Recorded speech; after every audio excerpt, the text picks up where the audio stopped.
केले देवी गोकुळी. महाराज बंधन आहे, या बंधनामध्ये आपल्याला कीर्तन करायचं आहे. पण मी ते बंधन कसं सुटणार आहे कसं सोडविणार आहे तुम्हाला सांगून जातो, तो नंतरचा विषय. पण कीर्तन करण्यापूर्वी, कीर्तनाला अभंगाला सुरुवात करण्यापूर्वी या कार्यक्रमाचं प्रयोजन जे आमचे हनुमंत महाराज मस्कर यांनी हे त्रिदिनी ही परंपरागत चालत आला. महाराज शंकर महाराजांच्या हातावर चालू असलेला हा सप्ताह, आता त्याचं नेमकं किती वर्ष मला नाही सांगता येणार, परंतु जे मागल परंपरा 22 वर्ष झाले, 22 वर्षापासून चालत असलेली ही परंपरा आम्हाला कुठंतरी वाटत होतं की महाराजांच्या माग खंडित होईल का काय, अशी भीती मनामध्ये शंका होती. कारण आम्ही महाराजांच्या सोबत बराच काही काळ दिंडीमध्ये चालण्याचा योग आला आणि आमच्या भोकरंब्याशी त्यांचे संबंध अगदी चांगले राहिले. शेवटपर्यंत ते आमच्याशी येत जात राहिले. आमच्याशी ज्या दिवशी वारीला निघायचं होतं त्या दिवशी सुद्धा मला फोन झाला महाराजाचा. महाराज म्हणलं तुम्ही जाऊ नका, तुमची परिस्थिती व्यवस्थित नाहीये, तुम्ही दवाखान्यामध्ये जाऊन ट्रीटमेंट घ्या काहीतरी. ते म्हणले देवा काय करायचं राहून, आता जे व्हायचं असेल ते होईल. मी भगवंताचं वारी सोडून राहणार नाहीये. वारीमध्ये भगवंत जे करायचे असेल ते करू. वारी झाल्यानंतर जर भगवंताने ठेवलं ना तर बघू म्हणले ट्रीटमेंटचं पुन्हा काय. पण भगवंताची मर्जी त्यांच्यावर. कारण ज्या काही गोष्टी आपल्याला हातामध्ये नाहीत, कारण माणसाच्या हातात सगळ्या गोष्टी आहेत, पण मरण माणसाच्या कुणाच्या हातात नाही. आणि ते मरण त्यांच्या हातात होतं. त्यांनी मरणाला जिंकलं, मरणावर विजय मिळवला. कारण मी माझा अनुभव सांगतोय की कारण त्यांनी ज्या दिवशी मला फोन केला त्याच्या दुसऱ्या दिवशी प्रस्थान होतं. मी जाऊ नका म्हणत असताना असतो म्हणले नाही महाराज मी जाणार म्हणजे जाणार आणि मला जायचं आहे. काय व्हायचं असेल ते होईल. भगवंत वाटेमध्ये घेतलं तर त्याच्यासारखा आनंद तो दुसरा काय, हरकत नाही. पण त्यांची इच्छा भगवंतानी पूर्ण केली. ते त्या अधिकाराचे साधू, वैरागी मूर्ती आणि आयुष्यभर केलेलं कष्ट, आयुष्यभर केलेली भगवंताची सेवा ती त्यांच्या कामी आली. आणि वारीमध्ये देह ठेवणं महाराज साधं नाही हो. कारण ज्या वारीमध्ये आपण जातो ना, आयुष्यभर सगळे आपण प्रपंच करणारे माणसं, त्यांचा विषय सोडा, त्यांनी तर आयुष्य सगळं त्या परमार्थाला वाहिलेलं. परंतु वारीमध्ये देह ठेवण्याचं महत्व कसं आहे की ज्या वेळेला वारी चालू होती ना त्या वारीमध्ये एक क्षण सुद्धा रिकामा राहत नाही महाराज. कारण आपण जरी भगवंताचं नामस्मरण नाही केलं तरी भगवंताचं नामस्मरण करणारा कुणी ना कुणीतरी चालू आहे आणि आपल्या कानावर ठोका पडल्याशिवाय राहत. हे त्याचं मुख्य वैशिष्ट्य आहे.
थोडासा परिहार, कीर्तनाच्या स्वरूपाचं माहिती वर्णन आणि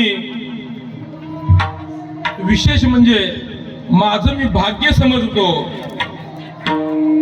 कारण महाराज असतानापासून आमची एक इच्छा होती महाराज की आपल्याला आळंदीमध्ये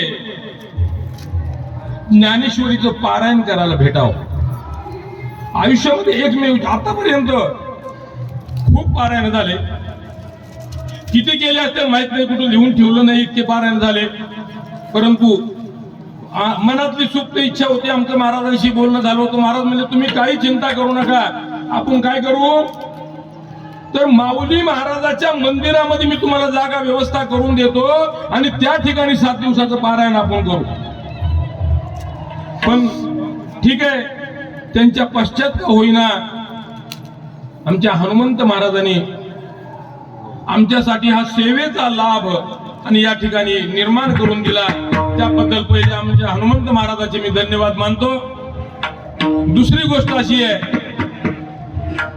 जगामध्ये चांगल्या गोष्टी खूप कमी येतो, पण आपली दृष्टी तशी सृष्टी, आपल्याला सगळं जग चांगलं दिसतंय महाराज, तर सगळं जग चांगलंच आहे, वाईट काहीच नाही. जगामध्ये इतबर बांधासाठी भांडणं करून एकमेकांची खून पाडणारी माणसं आहेत.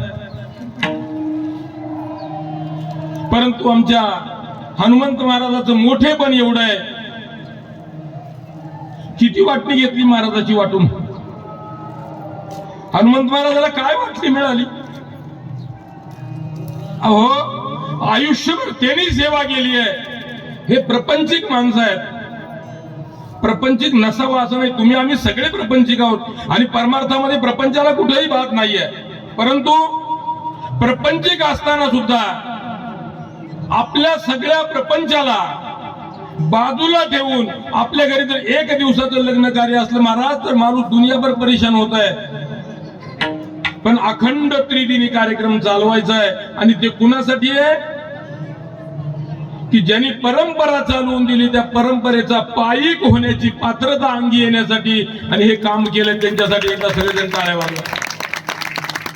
कारण लोक बांधाच्या भांडणासाठी काहीतरी आपल्या स्वार्थात कसं पाडून घेता येईल ह्याच्यासाठी प्रत्येक माणूस झटतोय. पण हे कशासाठी झटतायत तर माझ्या वडिलाची मिराशी का देवा, तुझी चरण सेवा साधावया. देवा, माझ्या मोठ्या बंधुराजाचं जे व्रत आहे ना, तर ते व्रत मला महाराज प्रमाण म्हणायला मी जर सांगत बसलो तर तुम्ही प्रमाण म्हणतात, तुमच्याकडे खजीर आहे, तुम्ही मोठे माणसं आहे सगळे, मी छोटा आहे, माझ्याकडे बुद्धीची कमकुवतता आहे. आणि दुसरी गोष्ट अशी आहे की 11 वाजले मला 12 पर्यंत आणि 12च्या पुढे वेळेची मर्यादा आहे आणि काही अडचण नाही, तुम्हाला मी प्रमाण म्हणायला देतो, मी प्रमाण तुम्हाला म्हणायला लावणार आहे. परंतु काय होईल जर आपण प्रमाणच म्हणत गेलो तर मला बोलायचं जे ते राहून जाईल आणि मला बऱ्याच काही गोष्टी बोलायच्या. विशेष म्हणजे आम्हाला विषय दिलेला आहे, काल्याचं कीर्तन आहे, पण माऊली महाराजांचं चरित्र सांगायचं आहे. आणि माऊली महाराजांचं चरित्र सांगणं एवढं सोपं नाही हो. त्याच्यासाठी आमच्यापाशी आता 1 तास वेळ शिल्लक आहे. आता 11ला 5 मिनिटं कमी आहेत. आमच्या प्रस्तावनेमध्येच अर्धा तास गेलाय. 10:30ला सुरुवात झाली, अर्धा तास तर अजून प्रस्तावनाच आहे. अभंग कुठे आहे की पांडुरंगाला वंदन कुठे आहे की कशाचा पत्ता नाही. मी 12ला कीर्तनाला उगलाला पैसे कसा जाईल हो. मला तुम्ही सगळे माणसं सांभाळून घ्या. मी साधा माणूस आहे, मी काही फार मोठा कीर्तनकार नाही, मला काही त्याच्यातलं आपलं ते बनायचंच नाही काय. परंतु तुम्ही मला जर तुम्ही साथ दिली, तुम्ही आम्ही खेळी मेळी आणि गदारोळी बस. मगाशी मी महाराजांना बोललो, महाराज म्हणलं मला सांभाळून घ्या बरं का, कारण माझंही काल रात्री जसं महाराजांचा आवाज बसला होता त्यांच्यापेक्षा माझी बिकट अवस्था आहे. कारण 3 दिवसामध्ये आरडून तर तो हे महाराज होते आमच्या सोबत. घशावर ताण बराच पडू सोडून द्या ते काय घाटा कसा कुणासाठी वापरायचं आणि हे कुणाच्या कामाला येईल. कारण ह्या शरीराचं जर सार्थक काही करायचं असेल तर ती भगवंताची सेवा करायची. ती सेवा करण्यासाठी तुम्ही आम्ही सगळे मंडळी हजर आहेत. मीच सेवा करतोय असं नाही, कारण माझ्यापेक्षा सेवा तुमची सगळ्यात मोठी आहे. प्रभू तुम्ही महेशाची मूर्ती, मी दुबळा अर्चित असेल भक्ती, बोल तरी गंगावकी तरी स्वीकारेल की. माऊली महाराजांनी सांगितलं प्रथम भक्ती ही तुमची आहे. भक्तीचे 9 विधा प्रकार आहेत, मी सांगत बसणार नाही, मला गरज नाही त्याची आता इथं. पण 9 प्रकारापैकी मला पहिली भक्ती तुमची आहे आणि 2 नंबरची भक्ती माझ्याकडे येते. सोडून द्या गौण विषय, आपला त्याचा विषय घ्यायचा नाही. परंतु अभंगाला वळण्यापूर्वी कीर्तनाचा दंड द्यायच्या आधी पांडुरंगाला वंदन केलं पाहिजे.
तटे भीमरथ्यां वरं पुण्डरीकाय दातुं मुनीन्द्रैः समागच्छतिष्ठन्तमानन्दगन्धं परब्रह्मलिङ्गं भजे पाण्डुरङ्गम्. अलङ्कापुरी रविमसिंहासनस्थं पदाम्बोजतेजः पुरी दिक्प्रदेशं विदिन्द्रादिदेवं सदा स्तूयमानं समाधिस्थमूर्तिं भजे.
भगवंताला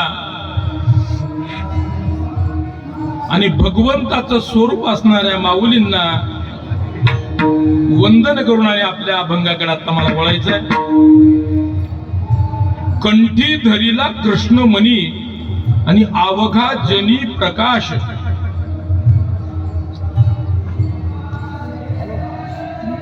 सरळ सरळ जर अभंगाचा अर्थ बघितला तर ज्या मनुष्यानं, ज्या प्राण्यानं, ज्याला बुद्धी आहे अशा प्राण्यानं, बाकीच्या प्राण्याचं सोडा, तुम्ही म्हणले प्राणी म्हणले की सगळेच आले, पण असं नाही. ज्यांना भगवंतानं दिलंय ना, तर त्या बुद्धिवंतानं प्राण्यानं ज्यानं आपल्या कंठामध्ये भगवंत धारण केला, कंठी धरीला कृष्ण म्हणे, कृष्ण म्हणजे भगवंता, त्याचा प्रकाश कुठपर्यंत जातो? अवघा जनी प्रकाश. सगळ्या जगामध्ये त्याच्या प्रकाशाला कमतरता नाहीये, कारण सूर्यनारायण उगवल्यानंतर अंधार हुडकून सुद्धा सापडत नाही मला. तसं ज्याच्या कंठामध्ये भगवंत आहे ना, त्याचा उजेड हुडकायला जायची गरज नाही. काला वाटतो एकमेका वैष्णवनिका संभ्रम. काल याच्या प्रसंगानं हा अभंग असल्यामुळं तुकाराम महाराजांनी सांगितलं की काला दही भाताचा किंवा दही लाहीचा